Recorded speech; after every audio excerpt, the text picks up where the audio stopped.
All right, let's jump into a deep dive today into the core of the Spanish language, the verb haber. Oh, good one. It is. We're going to be using a Spanish language lesson as our source material. Okay. And it's amazing how much we can learn about language just by picking apart this one little verb. Yeah, absolutely. Like even if you don't speak Spanish, this deep dive can offer some insights into how languages work in general and how they reflect our thinking. Yeah, and this particular lesson kicks off with like the most basic use of haber, which is to express location, Right? kind of like there is or there are in English. Uh-huh. So, for example, they give us the phrase, hay un niño rubio en el parque. There is a blonde kid in the park. Okay. And that actually highlights something pretty interesting about this use of haber. You Okay. can only use the indefinite article un, Hmm. You can't say el niño. You can't say the kid in this construction. Right. That's interesting. It might have something to do with the idea and introducing something new into the scene. Oh. When we say like there is a something, Yeah. we're presenting new information. We're Yeah. not talking about a specific thing that's already been established. Like, hey, look, there's a blonde kid in the park, but we don't know anything about him yet. Exactly. Yeah. Interesting. And that seems like a pretty universal concept, right? Like introducing something new versus talking about something known. Right. Yeah, different languages might mark this distinction in different ways. Sure. But it's fundamental to how we communicate. Okay. But then haber doesn't just stop there. Right. It's got this fascinating impersonal use where it expresses actions that need to be done, but without a specific actor. Uh-huh. So they give us an example. Hay que comprar comida, ya no queda. Which means one must buy food. There's none left. Yes. Like this obligation is just floating out there in the universe. I love that observation, this impersonal heike. I think it reveals a lot about Spanish culture and how it views responsibility. Okay. Instead of saying, you need to do this, Yeah. pointing fingers, Mm. it creates a sense of like collective obligation. So instead of putting it on one person, it's more like a shared understanding. Like it needs to be done for everyone. Exactly. And you can see how that might shape social interactions, even influence how people approach problem solving, right? It's amazing how much meaning can be packed into just a little grammatical structure. It is, yeah. Now, the lesson also compares heike to tener que, Okay. which also means to have to, but it always has a specific subject. Right, that's an important distinction. Yeah. Tenor K is much more direct. It's assigning responsibility. AK, the responsibility is diffused. It's almost like an unspoken rule. Wow, so much nuance. I'm really starting to see why haber is considered like a powerhouse verb in Spanish. Absolutely. And we're just scratching the surface. What's even more fascinating is how this impersonal use carries over into different tenses. Oh, so you mean like you can talk about obligations in the past Exactly. or in the future? Yeah, so the lesson walks us through some of the forms. You got hey for the present, and then hubo and había for the past. Oh, wait.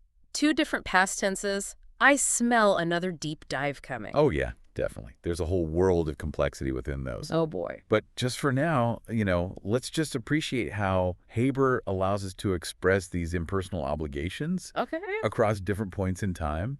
And then there's the future tense, habra. So it's like no matter when we're talking about. Yeah, Now, the past, or in the future, that idea of impersonal obligation of something that needs to be done, like, it just remains a constant. That's pretty profound. it really is. And it speaks to the enduring nature of certain human experiences, regardless of time period. But here's where things get even more interesting. Okay, I'm on the edge of my seat. The lesson points out if you just conjugate HABER all by itself, it doesn't really have much meaning.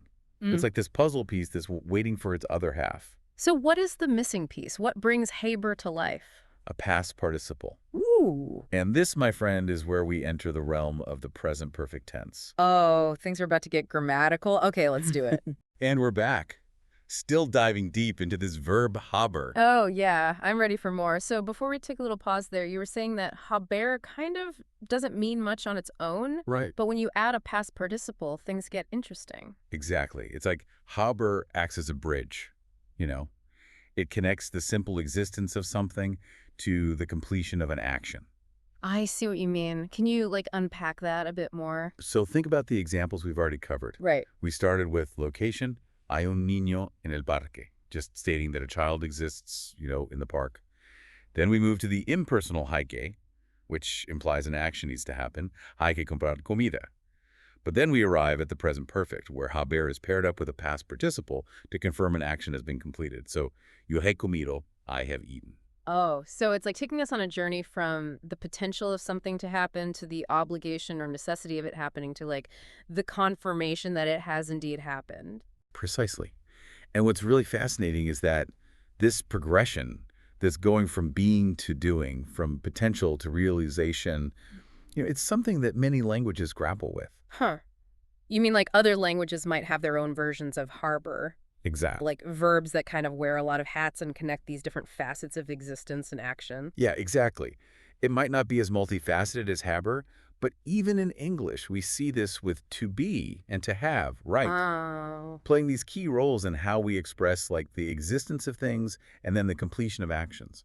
That makes me think about those basic to be verbs we all learned in school, like am, is, are, was, were. Right. They seem so simple, but maybe they're actually laying the foundation for like some really complex ideas. Yeah, I think you're onto something. It's often the simplest words that carry the deepest meanings. Hmm. And by comparing how these verbs work across different languages, Hmm.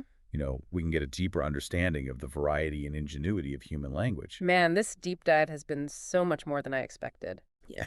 We started with Spanish grammar, Yeah. and we somehow ended up exploring like these core concepts of existence and obligation and the completion of actions. Yeah. It's like we've stumbled onto a secret code for understanding how humans think and communicate. And the best part is, we're not done yet. Right. This Spanish lesson has even more to reveal about the amazing versatility of Haber. Okay, I'm all ears. Hit me.